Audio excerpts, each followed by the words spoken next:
여러분 예쁘게 찬양해요.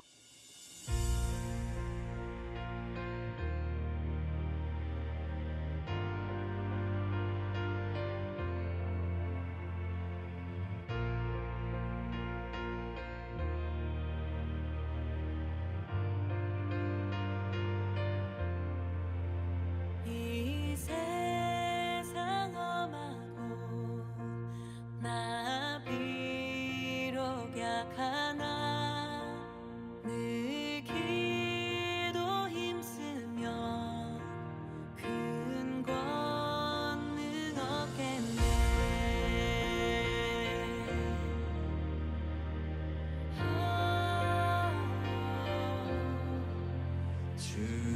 주님의 권능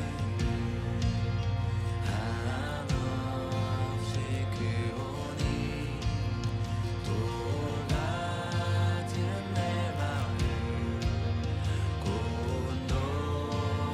녹여주소서. 주의 은혜로 대속받아서 비와 같이 붉은 죄 눈같이 이겠네.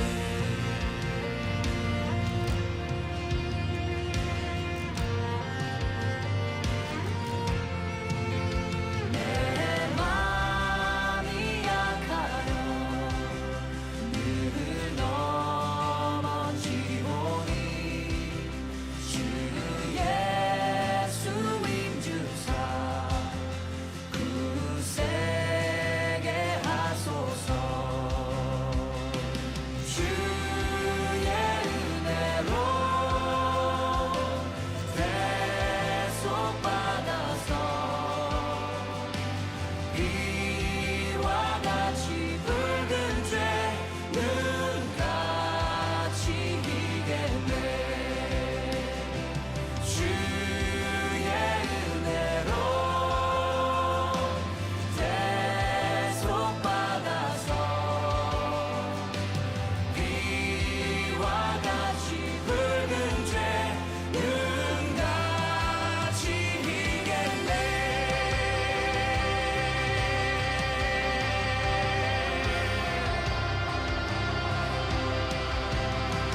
주의 보혈 다시 사신 우리와 찬양하라. 그 속에 주 죽음에서 날 구했네. 찬양하라. 그 속에 주 죽음에서 날 구했네. 주 나의 반석 되시니 그 위에 내가 서리라. 주 나의 반석 되시니 그 위에 내가 서리라.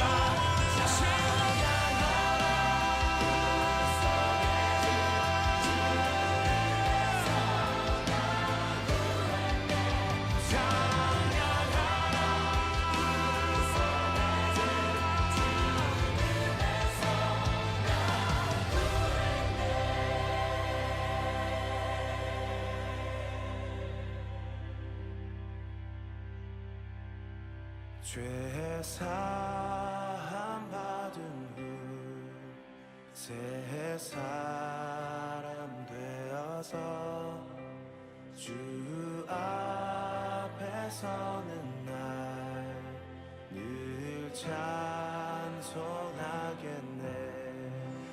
주 앞에 서는 날 늘 찬송하겠네. 주 앞에 서는 날 늘 찬송하겠네. 주 앞에 서는 날 늘 찬송하겠네.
여호와께서 므낫세와 그의 백성에게 말을 해도 그들은 듣지 않았습니다.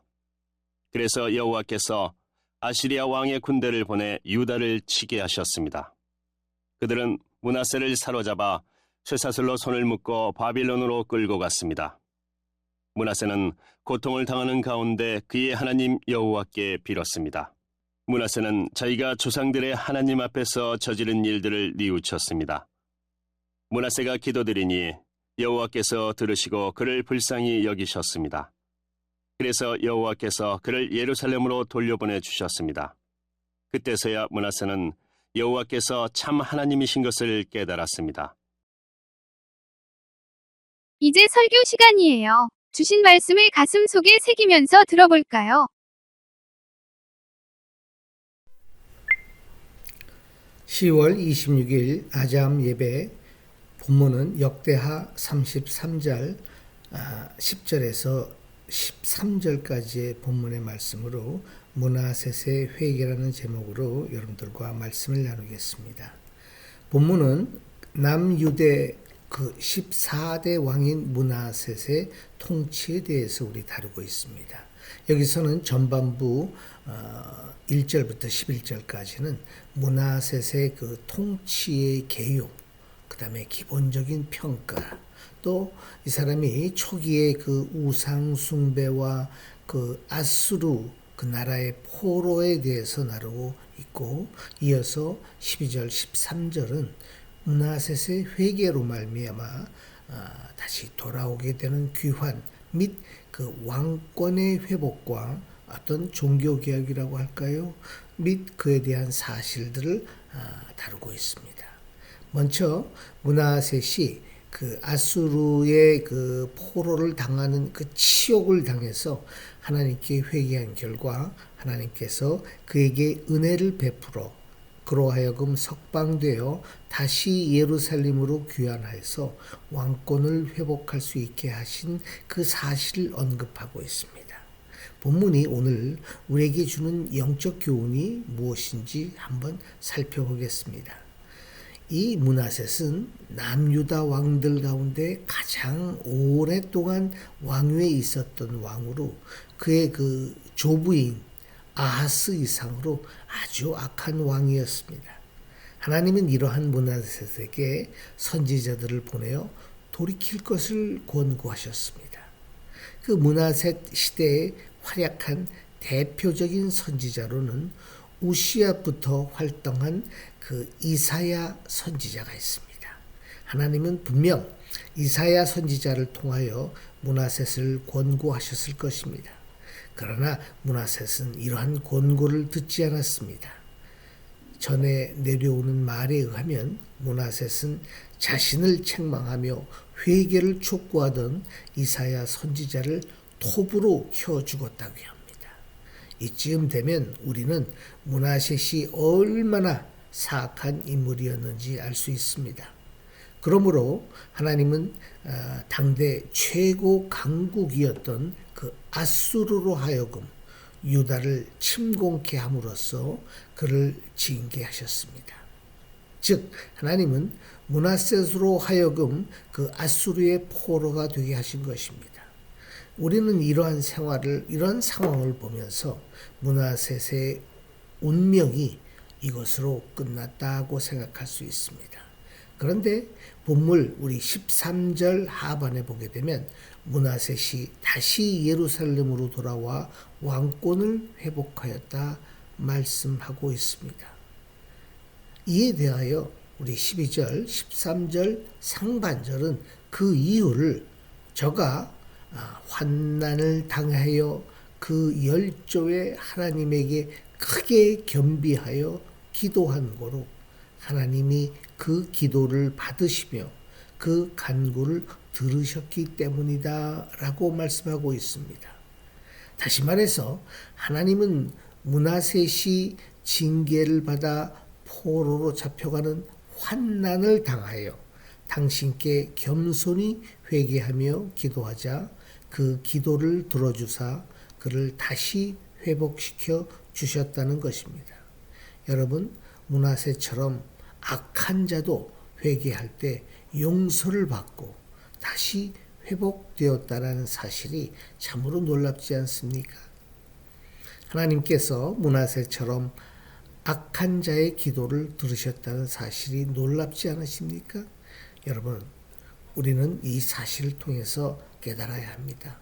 하나님은 아무리 악한 자, 사악한 자라 할지라도 진실로 회개하면 들으신다는 것을 우리가 알 수 있습니다. 여러분, 하나님은 긍휼이 무한하신 분입니다. 그리하여 하나님께서 용서하지 못할 죄란 없습니다.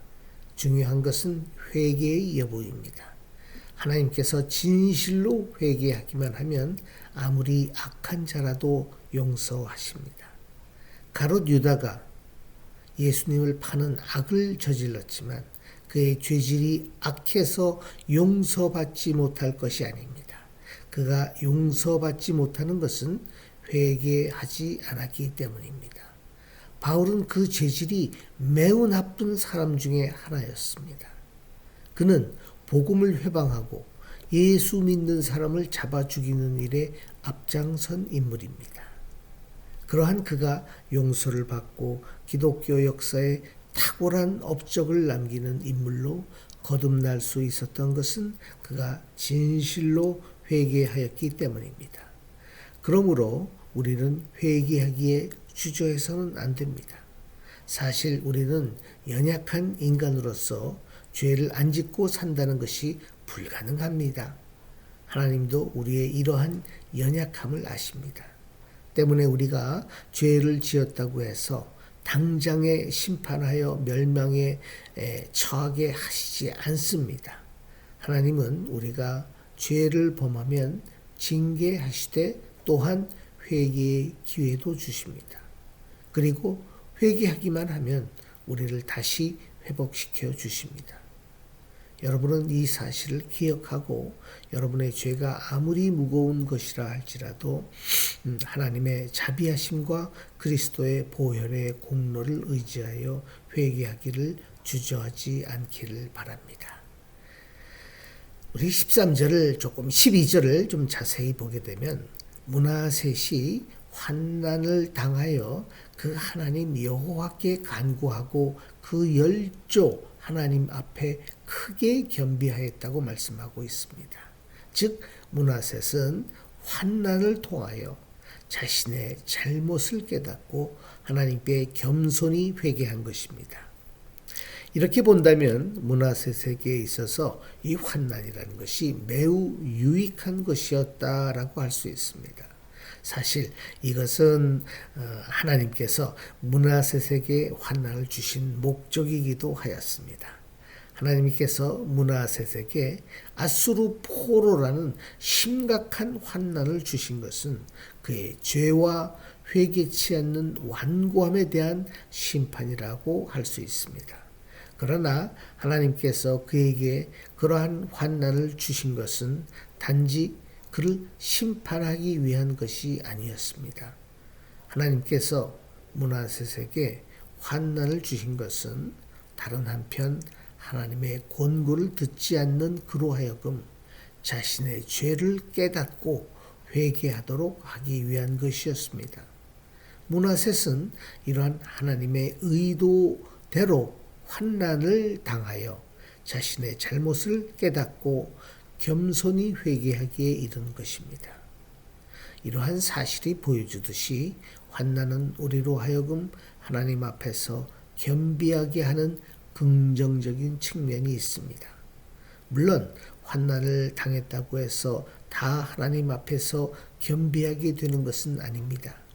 이스라엘 그 출애굽 당시 그 애굽의 바로왕, 그 사람은 자신의 장자는 물론 애굽의 모든 장자가 죽는 환난을 당하면서도 하나님 앞에서 겸손하지 못했고 계속해서 마음을 완고하게 하였듯이 근본 하나님을 모르는 자들은 환난을 당한다 할지라도 하나님 앞에서 겸비한 자세를 취하지 않습니다.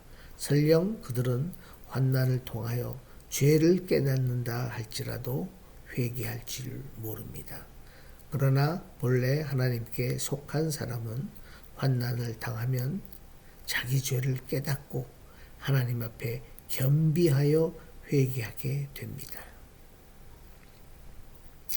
므낫셋은 유대 역대 왕들 가운데 가장 악한 왕이었지만 환난을 통해서 하나님 앞에 겸비하게 하여 회개하였습니다.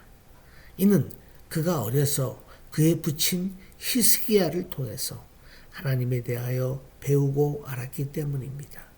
그는 비록 통치 초기에는 하나님 앞에 교만하여 악의 길로 행하기는 하였지만 하나님께서 허락하신 환난을 통해서 자신의 잘못을 깨닫고 하나님 앞에 겸비한 자세로 회개하게 된 것입니다. 이렇게 볼 때 성도에게는 환난도 하나님의 은혜라 할 수 있습니다. 사실 환난은 그 자체를 은혜라고 볼 수는 없습니다. 환난은 우리에게 고통을 줍니다. 하지만 성도에게 있어서 환난은 고통을 주는 것이 사실이지만 그것으로 그치지 않고 우리를 겸손과 회개로 인도하고 결국 우리를 환난 이전의 상태로 회복시켜 준다는 점에서 은혜가 된다는 것입니다. 사실 환난을 당하기 전에는 죄를 짓고도 죄를 깨닫지 못하는 경우가 많습니다. 이럴 때 환난이 오게 되면 자신을 한번 돌아보게 되고 결국 죄를 깨닫게 되어 회개에 이르게 되는 것입니다. 그러므로 시편 기자는 고난 당하는 것이 내게 유익이라 이로 인하여 내가 주의 율법을 배우게 되었다라고 고백하고 있습니다. 그런즉 성도 여러분, 환난을 무조건 부정적으로만 보지 마시기 바랍니다. 도리어 하나님의 은혜로 하나님의 은혜와 유익으로 여기시기 바랍니다. 그리고 그 환난을 통하여 하나님이 우리에게 주고자 하는 메시지를 발견하시기 바랍니다. 죄를 깨닫는 것이라면 깨닫고 회개에 이르시기 바랍니다.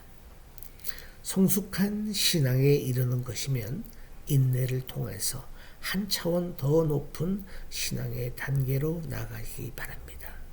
그 후에 15절 16절에 므낫셋이 이방신들과 여호와의 전에 우상을 제거하며 여호와의 전에 건축한 산에 올라가서 예루살렘에 쌓은 모든 제단 다 성 밖에 던지고 여호와의 단을 중수하고 화목제와 감사제를 그 단 위에 드리고 유다를 통하여 명하여 이스라엘 여호와 하나님을 섬기라 하였다고 말씀하고 있습니다. 이러한 므낫셋의 대단한 행적은 그가 아수르의 포로로 잡혀가기 전 곧 하나님의 징계를 받고 회개하기 전의 모습과 정반대의 모습입니다. 므낫셋은 회개한 후 회개하기 전과는 전혀 다른 새로운 삶을 산 것입니다. 실로 므낫셋은 회개를 통하여 우상 숭배로 점철된 그 옛사람의 모습을 완전히 버렸습니다. 그는 이제 하나님만을 섬기는 새 사람으로 거듭났습니다. 그는 자신이 성전과 예루살렘에 쌓았던 모든 우상과 우상의 단을 제하고 자신의 이 우상 숭배로 말미암아 무너진 여호와의 단을 다시 쌓고 하나님께 제사를 드리며 백성들에게 오직 하나님만을 섬기도록 명하였습니다. 물론 여기서 우상의 단을 제거하였다는 것이 그것을 완전히 파괴한 것을 의미한다고 보시는 게 어렵습니다. 하지만 적어도 그가 우상과 단절하고 오직 하나님만 섬기려고 노력한 것은 분명합니다. 여러분, 이러한 므낫셋의 모습이 바로 진실로 회개하는 자의 모습입니다.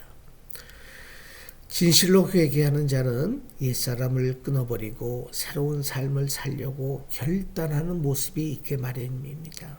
우리는 흔히 회개란 자신의 잘못을 뉘우치고 고백하는 것이라 생각하기 쉽습니다. 하지만 자신의 잘못을 뉘우치고 고백하는 것은 회개의 한 측면은 될 수 있어도 회개의 전부는 아닙니다. 회개에는 의지적 결단이 함께 따라야 합니다. 즉 이전에 죄악된 옛사람을 끊어버리는 의지적 결단이 수반되어야 할 것입니다. 죄를 고백하고 다시 이전에 죄악된 삶의 모습으로 돌아간다면 그것은 진실한 회개가 아닙니다. 그것은 오히려 하나님을 기만하는 행위입니다. 여러분, 회개하는 자에게는 문하셋과 같은 변화가 있어야 합니다.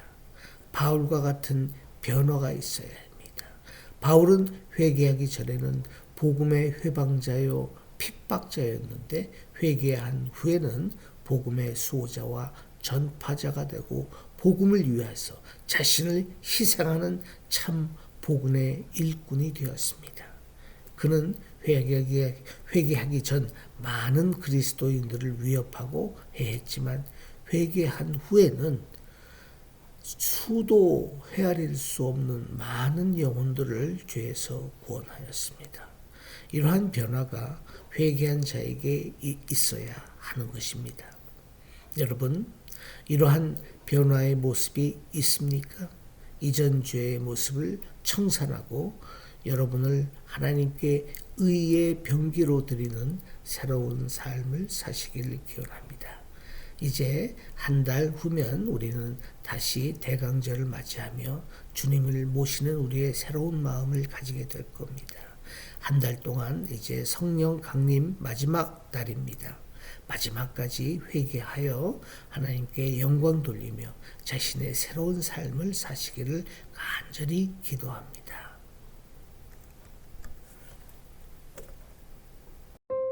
오늘 주신 말씀을 기억하면서 다음 내용을 서로 묵상해봐요.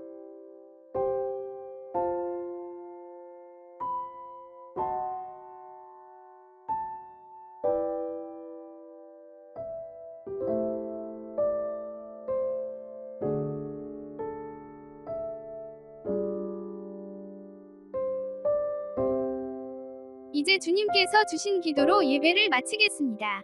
정성껏 마음 모아 기도합시다.